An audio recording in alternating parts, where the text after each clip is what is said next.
Hey, Shabbat Shalom, Shabbat Shalom, Shabbat Shalom, everyone. Thank you for everyone that's in the building already. Shabbat Shalom to each and every one of y'all that didn't get to see a lot of the names, by seeing some people already saying Shabbat Shalom. So welcome to you. It's a pleasure for me to be able to be here with you guys today on the Shabbat as we go through another Torah vitamin. And this week, we're dealing with Vayikra. And I was looking at some different things with Vayikra, and it made me think about the letter Wa. Now, for those of y'all who don't know Hebrew, this first part right here, this right here is a Wa, right? And our Ashkenazic brethren call it a Vav. Hey, Shabbat Shalom, Pastor, Shabbat Shalom, Sister Amber Ray. Shalom, Shalom in the building. So this is called a Wav, right? A Wav.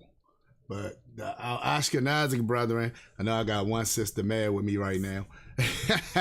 They always pronounce this as a Vav. It's not really a V sound, but we so caught up with it that I was like, you know what, if I try to implement the Wa, a lot of people ain't going to get it. And I wanted to be able to reach everybody. So I said, I can just point it out. But it's actually a Wa. So this is really Vayikra, right? Not Vayikra. So yeah, so it's the way we would pronounce it would be Vayikra, not Vayikra, right? But nevertheless, I just wanted to point that out. That was just something that was nudging at me all night when I was studying, and I was looking, I said, it's very Vayikra. I said, Lord, I'm going to put it up as Vayikra because I know the algorithm, if people looking up the Torah portions, they're going to look it up based off the mainstream. And the mainstream says Vayikra. So you will not find it if it says Vayikra if you searching based off the Torah portion, the Torah portion. So I said, well, let me put it the way it is, the way it will be seen on mainstream, but then explain to everybody that's actually not accurate, right? It's actually not accurate. It should be Wa. And even when I normally would say it, I would say Wa Yikra. And somebody say, well, why the big deal about it? Because this letter right here, this Wa, is a special letter. It's inside the Almighty's name, right? We already know how sacred his name is, so we don't want to even mispronounce his name at all. So that's why some people don't pronounce his name at all, or some people get stuck on how they pronounce it. And we say, okay, however you pronounce it, as long as you're using the letters correctly, all right. But even sometimes when people mispronounce it to a degree, I still be like, you know what? I know what they trying to say, so I'm not even going to down that hill because I know what they're trying to say. I know what they're trying to say. So I give them a pass. Okay, I know what you're trying to say. But Vayikra is actually, the Wa is actually in the sacred name. Is Yud He Wahe. Not Yud He Vahe. Because if it was Yud He Vahe, then that's when people would say, okay, well, you can say Yahovah, right? Because you're using a Va. So it's like, no, we can't go with that. So it's not, but then you got some people say Yahuwah, right? Because they know it's a wah, right? So that's why some of your congregations say Yahuwah. Some of our congregations say Yahweh. Yahweh. It's all these different ways of pronouncing it. And of course, the very consonant W is very intricate with the letter O. So much so that people from Baltimore, like myself, are always talked about because of the way we say two. They say, you say two like it's a W. Well, actually in Hebrew, it is a W. This is why I have my sound effects to say dun dun dun. Hey, Shabbat Shalom, Brother Morris. Shabbat Shalom, Brother Morris of the next section in the building. So actually, yes. So when we say two, we're actually right. I didn't know that. See.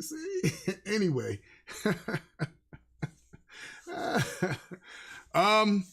But seriously, the consonant W is aligned with the O. So either the O or the U, you hear the W pronounced in it. And even though some people say two, they try to say it real fast so you don't hear the W, it's still connected to it. So no matter how you get it. So because we know that this letter is also associated with the vowel sound U, we know it can't be a va, because that wouldn't make no sense. The va has no connection with a U or O sound. So that's how you would know that. But anyway, I know some other people, linguists, that might get on here and say, oh, we can do this. So from my understanding, just from studying, there's no U sound from the original. Yeah. Sorry, Cody, it is an U sound. It's an U sound, it's an O sound. I try to tell people, because I remember I had some brethren years ago who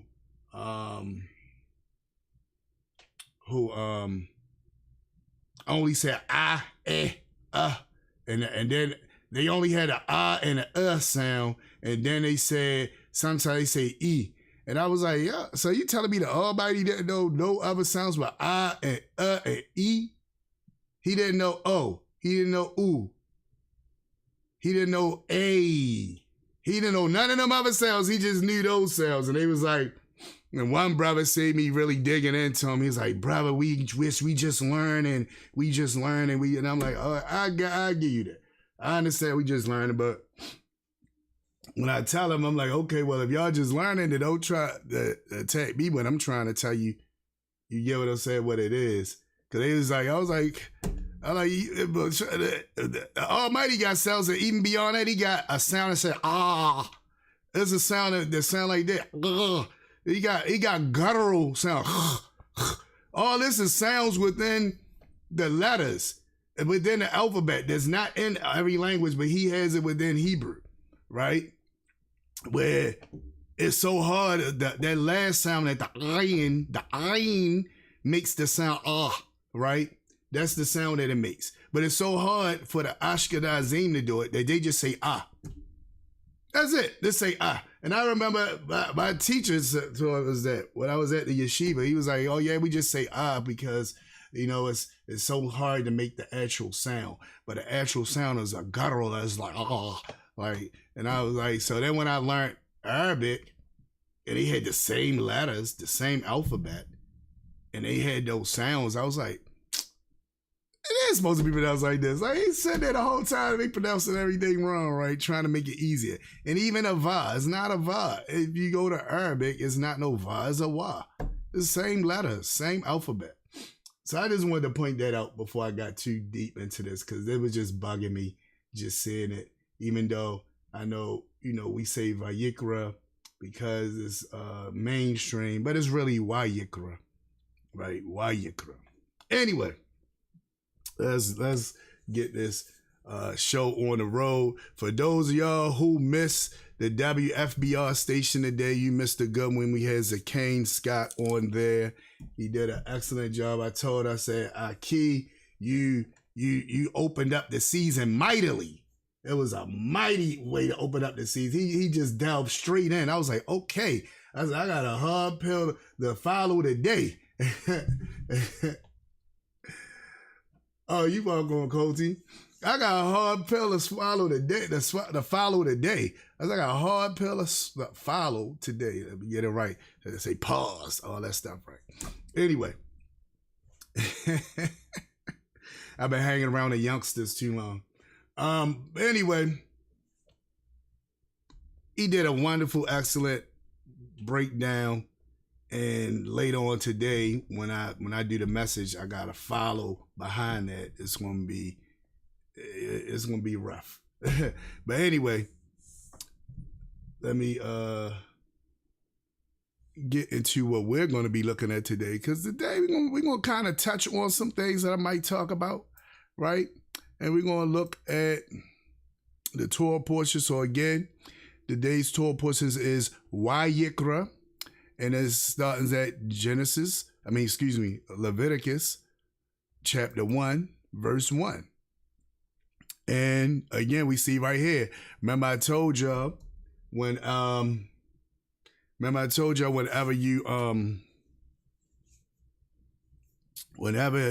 the portion or book or anything starts off, the first word is normally what the name of the book is. So the first word within this book is Vayikra. So the whole book is called Vayikra. So it's not actually called Leviticus. Yeah, your King James and all your other translations based off of King James and based off of the Pentateuch and says Leviticus. But it's actually Vayikra. And he called, right? And he called to Moshe, Vayikra el Moshe. So this is, somebody's calling to Moshe. So we're going to find out that the one that's calling to Moshe is the Almighty, because it says, Vayikra el Moshe, Vayidaber Yahweh Alayo, right? Alayo, right? Me'ohel Mo'ad Le Amor, right? And he called to Moshe. Who called to Moshe? Yahweh is calling to him, right? Yahweh spoke to him from the tent of meeting, saying, speak to Bnei Israel and say to them, if any man among you will bring an offering to Yahweh of animals, cattle, or sheep, you shall bring your offering. Now, this is something vital, especially to my Brit Kadashah only community or renewed covenant only community. This is something that's going to shake your faith. Why do I say this is something that's going to shake your faith? This is something going to shake your faith because it says,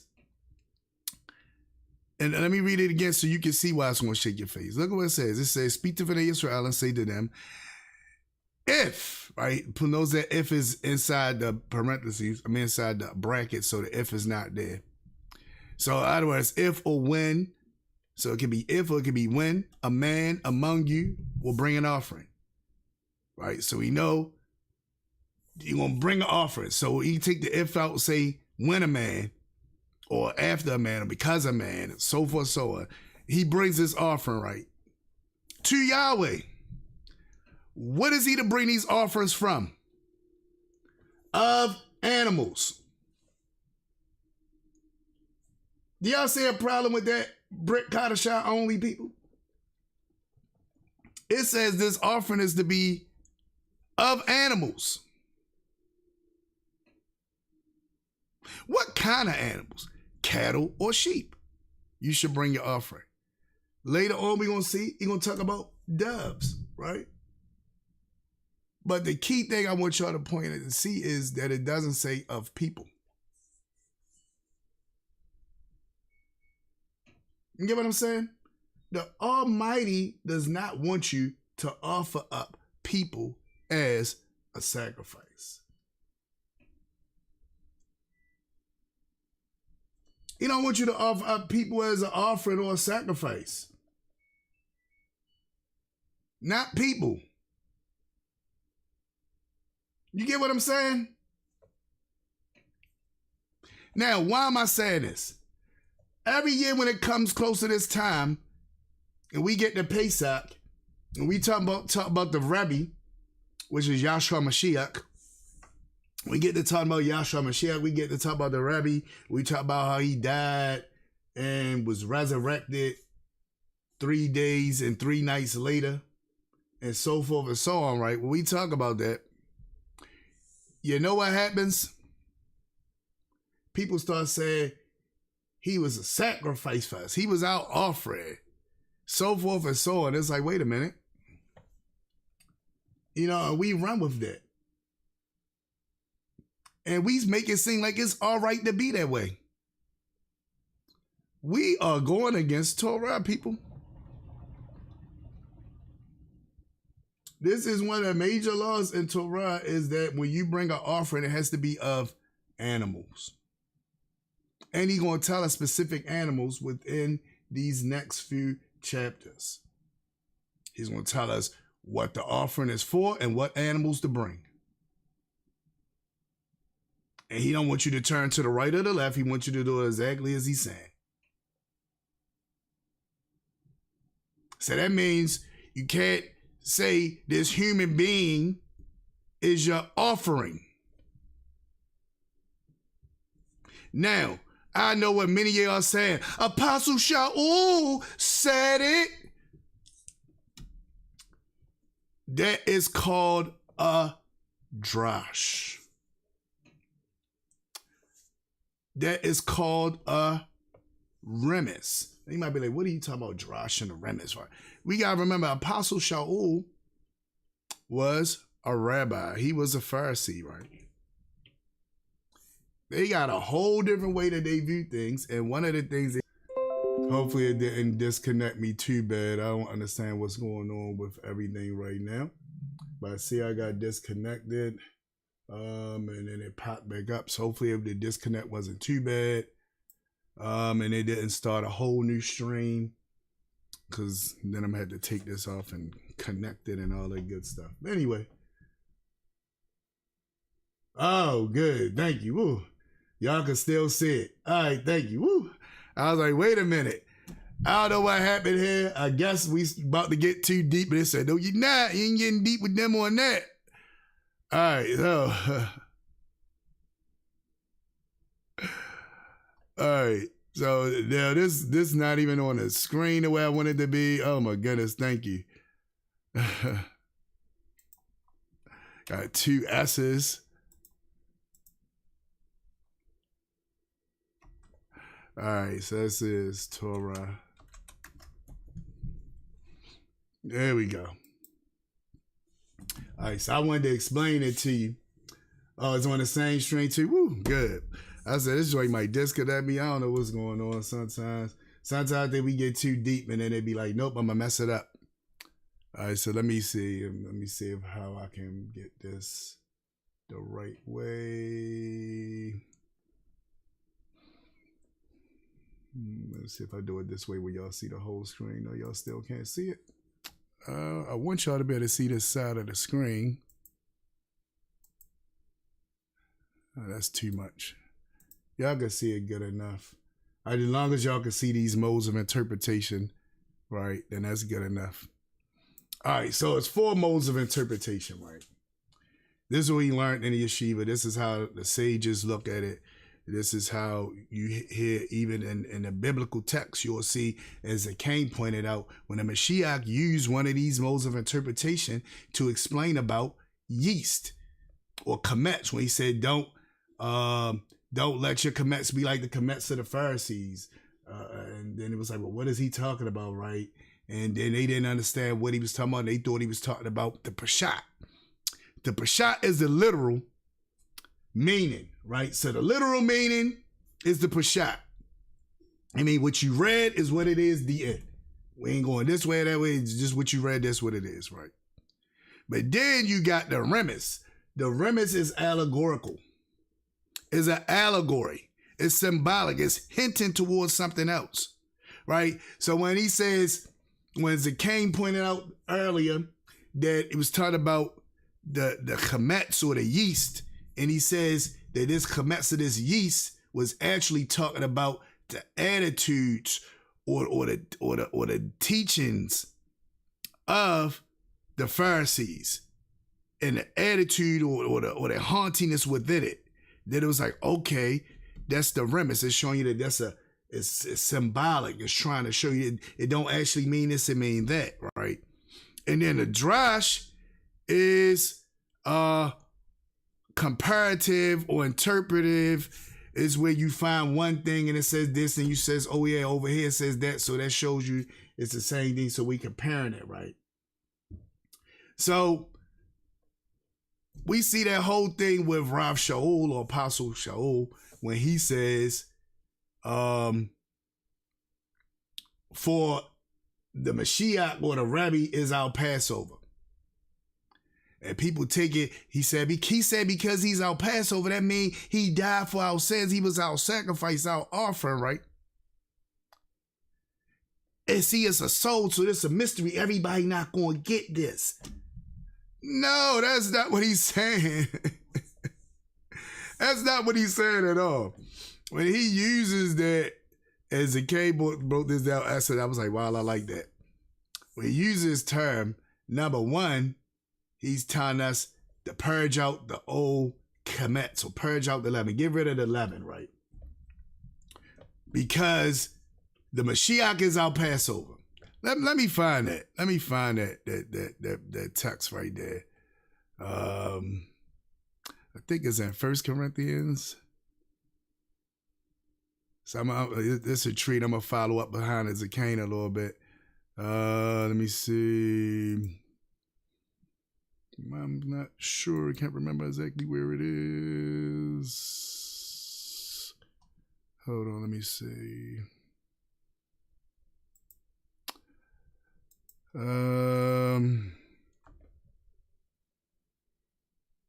Our Passover. Put is our Passover. 1 Corinthians 5. So 1 Corinthians chapter 5, I'm going to go down and look at what it said, right? So this is actually a remnant and a drash being used at the same time, right? Look at what he's saying. Your glorying is not good, right? So he's letting them know that glorying is symbolically leaven, right? Your glorying is not good. Do you not know that a little leaven leavens the whole lump, right? Your glorying, your whatever this thing that got you feeling however you feel like you better than somebody or you this, that, and the other is not good, right? It's not good. Don't you know a little leaven leavens the whole lump, right? So that little bit of whatever you got in you, right? He's calling it glorying, right? It's going to mess you up. Also, the different sins that you got going on within the camp, because Zacchaeus pointed out the sin that was happening during this time and what he told the people to do, right? Because that's what he goes into in verse 9, right? But I'm not going to go over Zacchaeus' whole message. I just wanted to point this one thing out to you because this is what people use when we try to point out about the Mashiach not being an offering. Now, it says you're glorying, right? Then it says, therefore purge out the old leaven that you may be a new lump. Since you are matzah, you are unleavened bread, right? You are now unleavened bread. You are matzah, right? For indeed, the Mashiach, our Passover, was sacrificed for us. Now, what does that mean? Most people say, see, that means he was sacrificed for us. He offered for us, blah, blah, blah, blah, blah. Number one, we know that it can't mean he was really a sacrifice. So we know this can't be the Parshat because we just read from the text that the only thing, let's look at it. Speak to the Israel and say to them, if any man among you will bring an offering to Yahweh. So if you bring an offering to Yahweh, what does it have to be? Of the animals. He even tells you elsewhere, don't be like those people that was like, boy, it is fighting today. But I want y'all to hear this today. Oh my goodness, it is fighting today, right? Let me say that again, because it paused, it stopped. Let me say that again, because it paused and stopped again, right?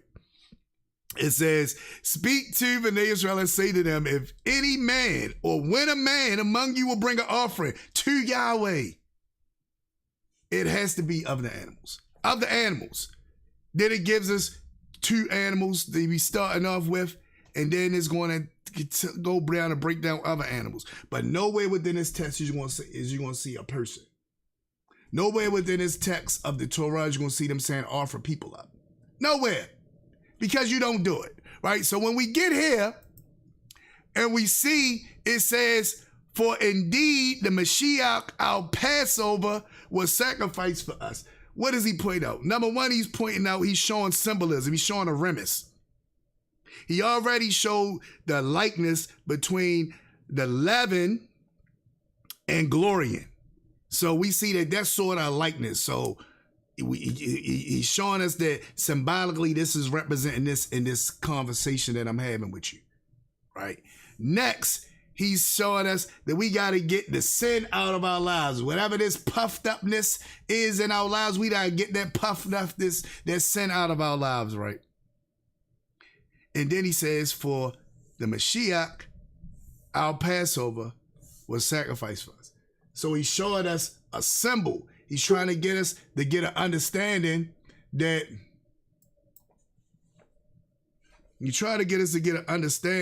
this symbol, everything's showing up today. It's doing what it want to do today. We gonna get this out. I rebuke you. Satan. We gonna get this out. I know you try to stop it, but it's not gonna stop. Anyway.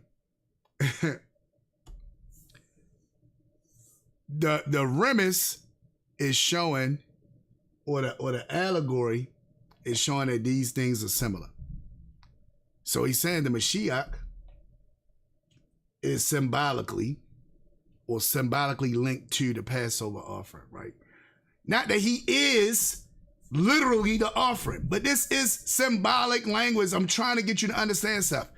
Notice what he says, purge out the old leaven, that you may be a new lump. For surely or truly, for you are truly unleavened. For indeed, right? The Mashiach Passover was sacrificed. What y'all getting is a cane and hammer in on, and I said I was going to hammer in on, so I'm hammering in on that now. And I'm going to get out of here. I know y'all seen the pauses and all that, but we're going to keep it going. When the Passover offering is brought forth, when you go to offer up the Passover offering, you can't offer it up when you still have leaven in your possession. You can't offer it up when you got leaven in your possession. You got to get rid of the leaven. So you got to search that night for the leaven, get rid of all that leaven. So by the time between the evens happening, when you go between the evening, we're going to talk about that a little more next week. When the offering is to be made, being ha'arbin, between the evenings or within the afternoon, when you go to do this, you can't have no leaven in your possession. All of it has to be being burnt and destroyed by the time that you're bringing this offering. So what the Mashiach is saying is that, Rav Shaul is saying is that you got to purge out this old leaven from within you, and because you are truly now matzah, because the Mashiach, the Passover's already been offered, right? In other words, they understand what he's saying. He's saying, okay, we got to get rid of this leaven because we can't have no leaven. If the Passover already been offered, leaven got to be gone. So we got to get the leaven out of our lives. He's not pointing out saying he died for our sins right there. That's not saying he died for our sins. Because if you understand what the Passover offering is too, the Passover offering is not an offering that's for your sins. It's an offering, it's a Todah offering. It's a Thanksgiving offering. Everybody can't eat from the sin offering. We, and when I say we, I'm speaking about those of us who was Brit Kadashah only or came from that world. when we first view this text, we see offering, we think all offerings had to deal with sin. What I will point out as you study, and I will tell y'all, study this portion right here. When you study this portion, you will see that all offerings ain't for sin. Some offerings just to give praise. Some offerings is for sin. And some offerings is Torah offerings where the people as a community come together and eat it. That is what the Pesach is. The Pesach is that kind of offering where the community comes together as a whole and partake of it. It's not a sin offering. And number two, we can't say that the Mashiach is that. Now, what the Mashiach did when it says sacrifice over and so on, he became a martyr. Like we say, Dr. King sacrificed his life for us. We not saying Dr. King became an offering.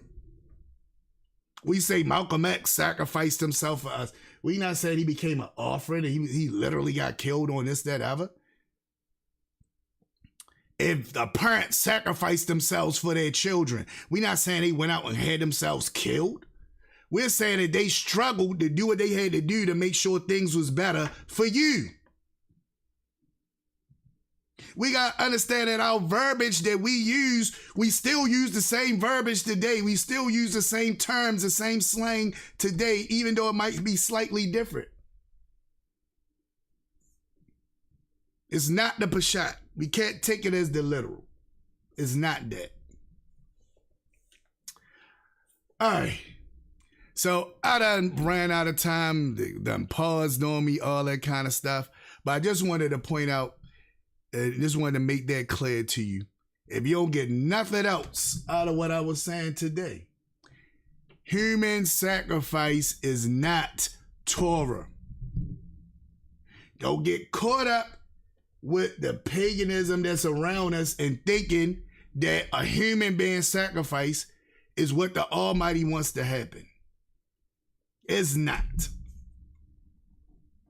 Even when he told Abraham to sacrifice Yitzhak, right? Because some people going to point that at, oh, he told Abraham to sacrifice Yitzhak. Did he sacrifice Yitzhak? I'll wait, as we say in school. I'll wait. Did he sacrifice Yitzhak? No. What did he sacrifice, you might ask? He sacrificed an animal. It was a ram caught in the thickets, right? He sacrificed an animal.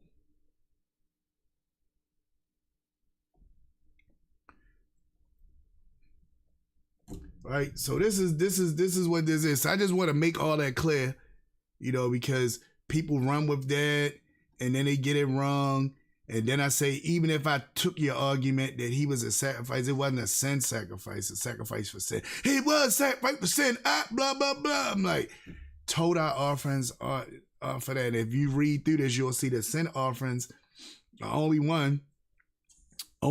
person or people that can partake of those different type of offerings are the priests, not regular people. The portion where everybody as a community come hold, the offering that everybody as a community come hold and partake of is called a Torah offering or Thanksgiving offering. So I just want to make these things clear because I know during this time, I said it was going to be a hard one for my Brit Kadashah only community or renewed covenant only community or New Testament only community. Is going to be hard for them. They just want to use the Torah as a source and as something just to prove something that they think from the Brit Kadashah. No. The Torah is the source. The Torah is the foundation. And anything that circles out the foundation, we got to know and say, wait a minute, it can't be saying that. So when Apostle Shaul, if we went with what he was saying and he went outside of that, the first thing we had to say is, wait a minute. The Parshat, the literal meaning says you got to bring an animal. So he can't be saying that he's a literal sacrifice. So what is he saying? Oh, he's using remiss. He's using allegorical and symbolic language. He's saying it's hinting towards something. Oh, now I understand. Oh, this is the drush. This is a teacher. He's comparing this verse and that verse to bring out a thing to say, hey, this is what I'm talking about. So he's using a remiss. He's using a drush. And even within it, it might be a sod, right? But it's not the Parshat, because the Parshat makes it clear that it's only an animal. Nowhere in the Torah will you see it say offer or sacrifice a person. Not going to see it because it's not there. So, just wanted to make that clear with you guys. Thank you for being here for another Torah Vitamin. Sorry for the technical difficulties. I have no idea what was going on with all those technical difficulties. But it seemed like every time we was about to get deep somewhere, it just said click and cut off. But I'm thankful for all y'all that still hung in there with me. I have our sisters from last week, still gonna ride with them as our artists of the week, which is 3 Before Joy. And gonna bring them out and as they sing a beautiful rendition of the Shema.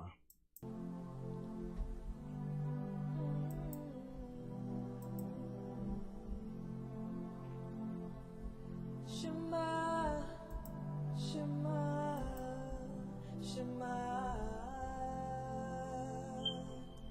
Shema, Shema, Shema,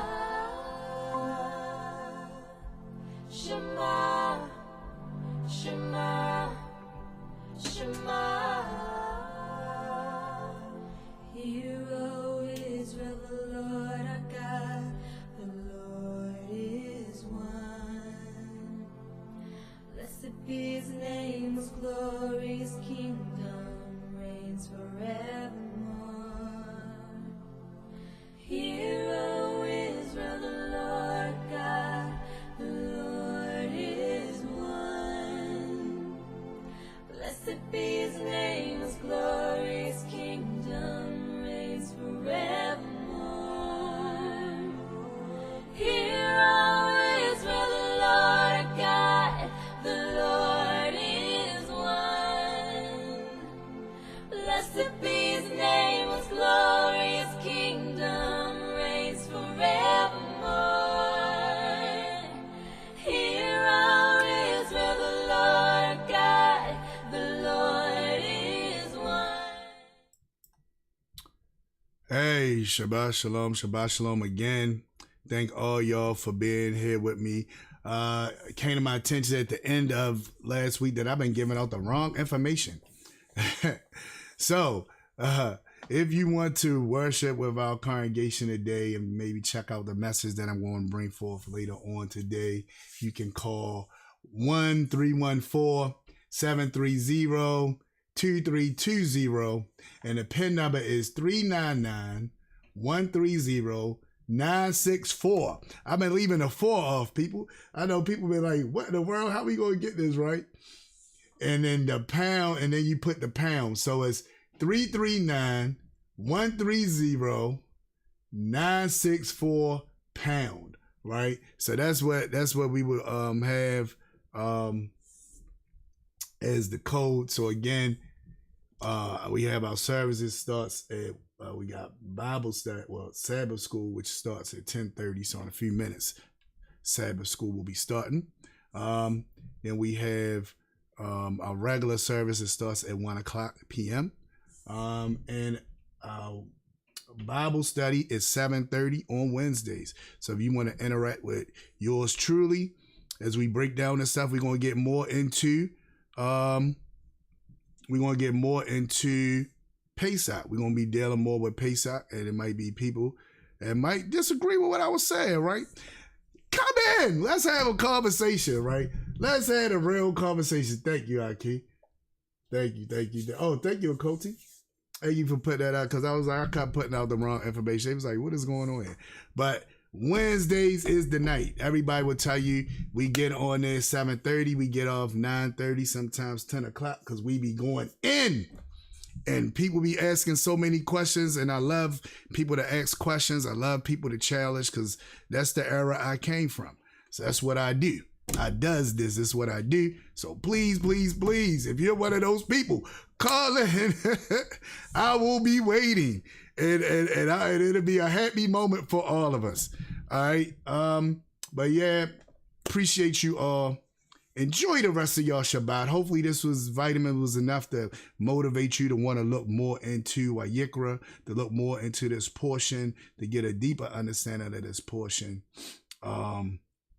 Because it's very, very powerful. And it will help you understand a lot of things when you begin to look at offerings and sacrifices. Again, so I'm going to deal with that. And with that being said and done, I want to thank you all for being here. Sorry again for the stuff that was going on, the technical difficulties. It was out of my hand. We know spiritually there was some kind of attack, because every time I was about to say something deep, it said, boop. It was like somebody said, no, you're not. But I thank you guys for that. And again, I want to say Shabbat Shalom. Next week, people, next week, 9:30. Next week, 9:30, Parashat Tzav, 9:30 next week. Parashat Tzav, or command. And that'll be our next Torah vitamin. All right, with that being said, Shabbat Shalom.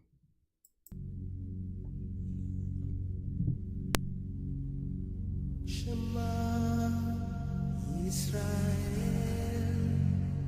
Adonai